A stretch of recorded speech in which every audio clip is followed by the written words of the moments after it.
Hey, welcome to the Influency Podcast. I'm Hadar, and this is episode number 172. And today, we are going to talk about confusing vowel pairs like sheep, ship, pool, pull, cup, cop, bed, bad, boat, bought. Have I convinced you to listen to today's episode? I hope so.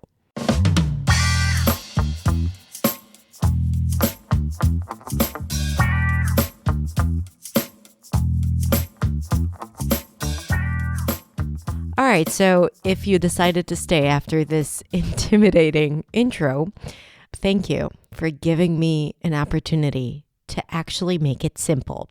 So here's the thing. In English, there are many different vowels, and in most languages, there aren't so many vowels. And what happens in the head of the person who is speaking a language that has all these different vowels, and they don't in their first language, is that all these different vowels are merged together or categorized as less vowels. In other words, different vowels and different words end up being pronounced the same. Hence, confusion. So today I talk about the confusion, why it happens, and how to organize the most confusing vowel pairs in your head so that you don't confuse them anymore. You know how to listen to them and also how to pronounce them and practice them effectively. So in the next 20 minutes, we're going to dive into the world of vowels in English, and I'm super excited to talk about it because I love talking about pronunciation, and in particular, I love talking about vowels. I have to say that I'm a bit biased because if I had to choose between talking about vowels and talking about consonants, I would always choose to talk about vowels. So today is one of those good days where I get to talk about vowels and you get to practice with me. I hope you find it helpful. If you do, and you don't mind, I would love for you to rate and even review the podcast and write a few words so I get to see those words later too.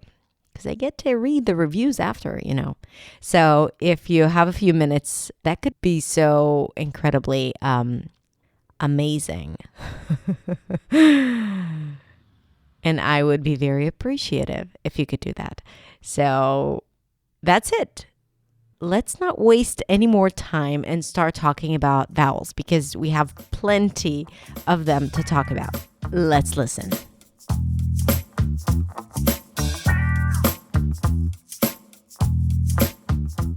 Today we are going to talk about and practice the most confusing vowel pairs in English. So we are going to talk about why they're confusing and how you can overcome this confusion and sound more clear and get what you want. But before that, let me tell you a funny story.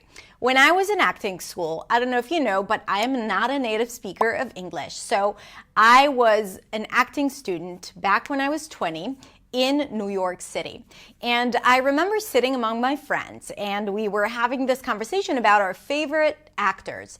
And I said, my favorite actor is Meryl Streep. And all my friends looked at me and started giggling. And I'm like, what? Meryl Streep? What's wrong? Now, her name is pronounced Meryl Streep. Strip is a different word. Now, it took me a hot minute to understand that they're not making fun of me, but laughing at what I just said because I just said something completely different that I did not mean to say. And this was one of the first experiences of me encountering awkward moments because of the fact that I was confusing those two vowel sounds that back then, when I was 21, they seemed exactly the same to me, or even if I heard the difference, my mouth would not obey. And right now I'm talking about the sheep, ship vowel pair, which we will talk about today. So today I want to cover some of those confusing vowel sounds And I want to talk about why they're confusing and a few tips on how to practice those vowel pairs. Now, here's the thing. In American English, there are several different vowels, about 16 vowels, depending on the dialect, and most languages have between 5 to 8, 10, 12 vowel sounds. Now, what happens when you speak a language that has more vowel sounds than in what you have in your language is that, one, you may not even notice the difference between them because your brain will categorize those sounds as the same, similar sounds, or maybe you might hear the difference and understand that it's important, but then your mouth would play tricks on you and would always go back to pronouncing the old sounds, because going back to old pronunciation habits is easier than acquiring new pronunciation habits, which is basically pronouncing the new sounds. So when you're trying to open up the vowels in your language when speaking English, open up your ability to pronounce all vowels in your language, we need to follow a few steps. One, perception. You need to be able to hear the difference. This is what we're going to do today. And two, pronunciation. So you need to know what exactly you need to do with your mouth. Three is all about practice. So you need to practice it effectively. So I'm going to give you a few tips on how to do that. Four, it's all about intentional practice. So when you're practicing it, you also need to practice it while speaking. And five, you need to decide if this vowel pair is really essential for your clarity, if it's challenging for you. Maybe it's not even a problem, therefore you don't really need to practice it. So that would be prioritizing it and deciding if this is really important for you and will get you immediate results. So in this video, we're going to focus on steps 1, 2, and 3, perception, pronunciation, and I'm going to give you a few tips on how to practice it effectively. So let's begin with the first vowel pair, sheep, ship. Tense E and lax E. In many languages, there is only one E sound that is right there in the middle. The tense E is longer, the tongue is higher, the lips pull to the sides. E, sheep, versus the lax E, the mouth is more open, the tongue is lower, so you want to imagine as if you have more space between the tongue and the upper palate. You want to relax it, it's more relaxed, it's shorter. E. It's somewhere between E and E, if you have those two vowel sounds in your language. Ship, right? Sheep, ship. Let's practice it in a few more words. Green, grin. It's kind of like you don't really care about the sound. Grin. Leap, lip.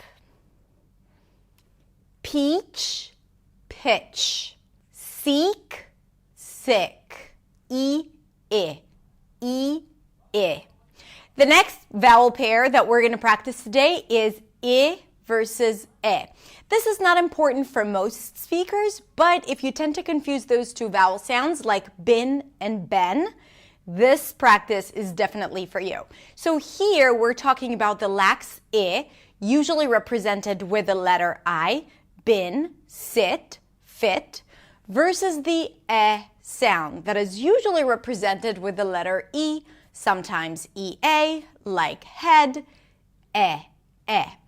bin, ben, chick, check, disc, desk, middle, metal, As you can see, I lower my jaw, and also I lower my tongue, bin,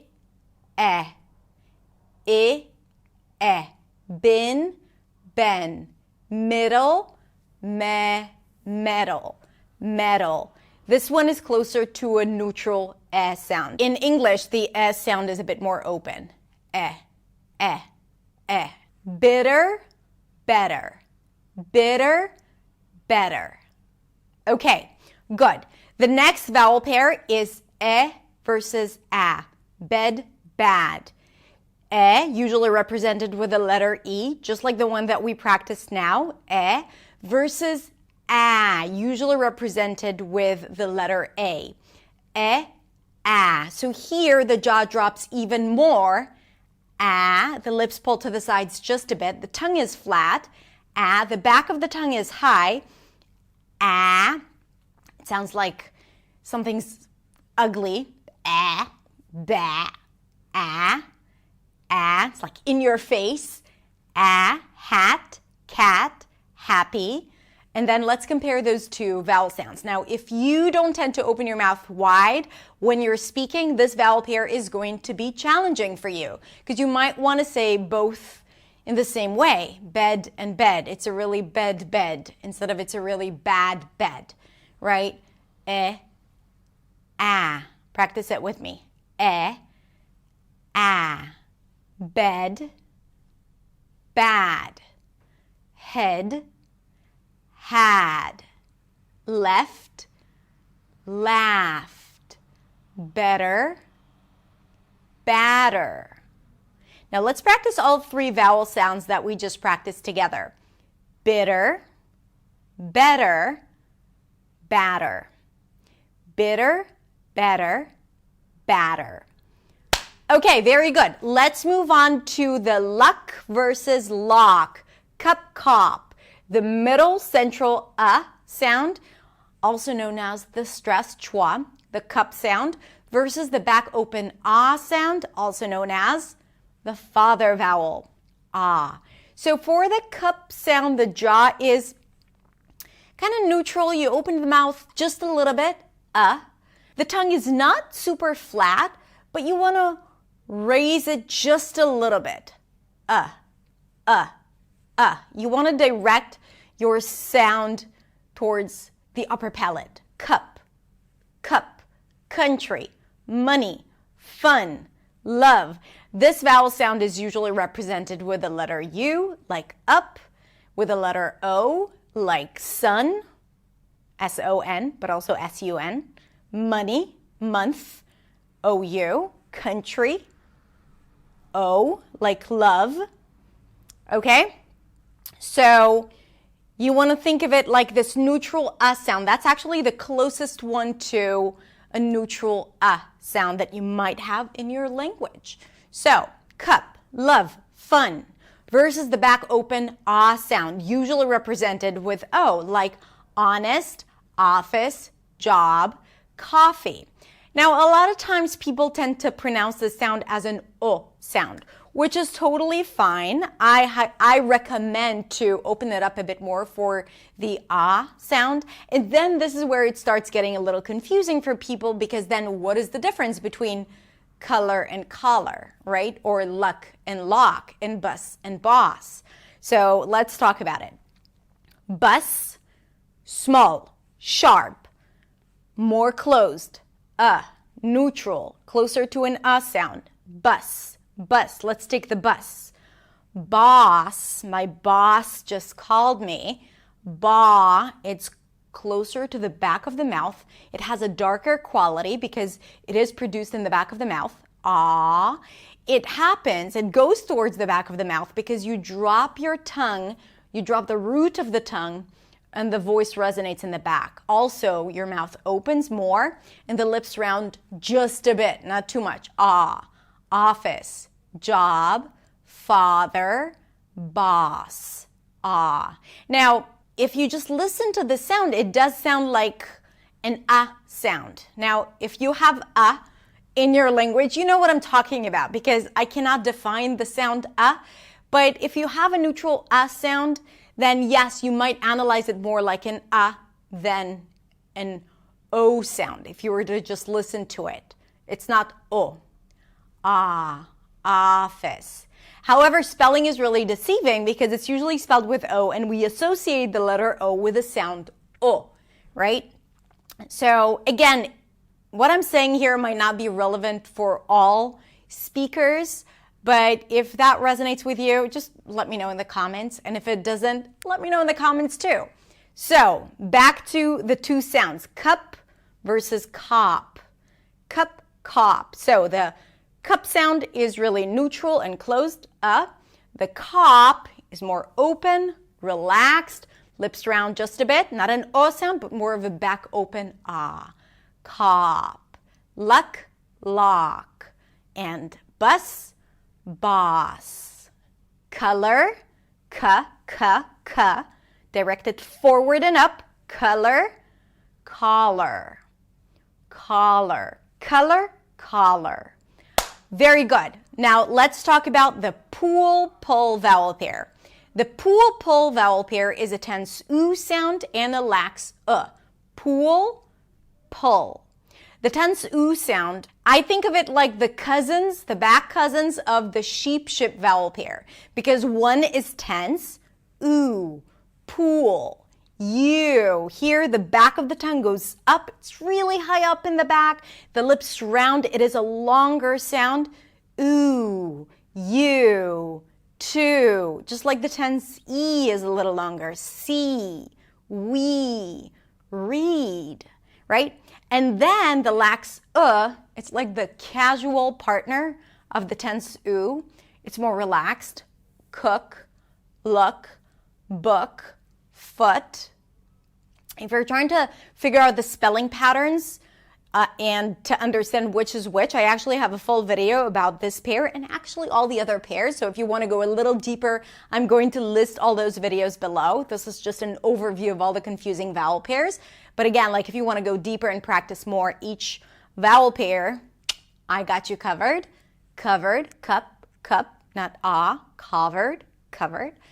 So back tense oo, food, foot, pool, pull, hood, hood, Luke, look, fool, tense oo, full. So the jaw drops a bit, the tongue is a little lower, the lips round just a bit. Imagine like you have a hot potato inside your mouth. Cook, look, book. Again, the casual, indifferent partner of the tense oo. Like you're trying to make an oo sound, foot, but then you're pretty chill about it. Foot, whatever. You can say that. Whatever. Foot, book, Facebook. Who cares? Facebook. It really helps. Try it out. Try it out. I'm telling you. Don't dismiss it. Dismiss. Also that chill sound. Dismiss. Okay, last pair for today is the O versus ah. Here, it's a little confusing because of the spelling patterns, and this is why I wanted to include this pair. So, for example, boat versus bought. Bought is a long, open ah sound, and it's actually, it could be pronounced with the ahs and father, bought, depending on the dialect, right? So you can say bought, and you can round the lips a little more to say bought, right? Either way, it's one continuous sound, right? It's not changing. Versus boat, right? Here, it's a long O as in go. And again, I have videos about each one of those vowel sounds, but notice that the O sound is changing. Boat. So even though in the word bought, there is O and U in the spelling, it's one sound, bought. And in boat, we have OA, but it could also be OU or OW in terms of the spelling. And here we have O, boat. So please don't look at the spelling and assume which vowel it would be, because it will confuse you and it will not be consistent. I want you to open up your ears and start hearing the sounds that we're now making, you and me, right? Instead of trusting the spelling, because spelling and pronunciation are very, very inconsistent. Even though there are patterns, it's still very inconsistent. So you need to develop new systems to know what it is that you're hearing. Okay? So let's practice a few of those vowel pairs. Law, ah, low. Now, if you struggle with a long O sound, some people might actually struggle with a diphthong, which with making this long O sound, then these two words would sound the same. Law and law, right? If you look at the spelling and you see AW and you think, oh, it's a changing vowel, then again, both would sound the same, low and low. So try to place yourself on the spectrum. Try to understand what is confusing to you, so you'll have a better understanding as to what you need to change in terms of your perception and in terms of your pronunciation. Okay, so let's practice it a bit more. Lawn, loan. A-O. Lawn, loan. Want. This is a good one. Want versus won't. A lot of people tend to confuse those two. Want, whoa, get to the oo sound. Won't. Want, won't. All right, so I think we covered most of the confusing vowel pairs. I'm sure there are more depending on the language that you speak. Of course, there's also consonants, but we're not going to talk about consonants now. So how to practice. If you found one of those vowel pairs exceptionally difficult, or you haven't even noticed this pair before, that it existed, therefore it probably means that you were merging those two vowel sounds and then different words sounded the same, then I would encourage you to go online or go to my website and find lists of words where you see those pairs, right? So you can practice them. And I want you to practice with the notes you've gotten in the video, because I gave you a lot of tips on how to tweak it and how to change it to understand the difference between the two. So first, perception, now you understand the difference. Then we have pronunciation. So you need to practice it and even record yourself and listen back to it to see that you're actually hearing the difference. And then the act of practice is all about building pronunciation confidence and building muscle memory. So you want to repeat it again and again and again and again, the new pronunciation, until you build those new habits. And then you won't have to think about it and you would automatically go to the new sounds instead of the old sounds. Not that there's anything wrong about your old sounds. Let's put it out there. But when it comes to confusing vowel sounds, then sometimes you might say strip instead of streep, and then you might be in a situation where it's like, why are people talking about how I'm saying things instead of what I'm saying? Because it's all about making you feel more powerful in your English, okay? And aware, and in control, and in charge, like you deserve. Thank you so much for being here and doing this lesson with me. I want to tell you how much I appreciate you for doing the work and for watching it all the way to the end and for trusting that it is possible, because it is. I promise, I guarantee. So just for fun, put in the comments one vowel pair that was the most difficult one for you. And if you want, you can also tell me what your first language is, because then I can start putting all the pieces together and seeing how I can help you even more. So thank you so much for being here. Don't forget to like and subscribe if you haven't yet, and I'll see you next week in the next video. Bye.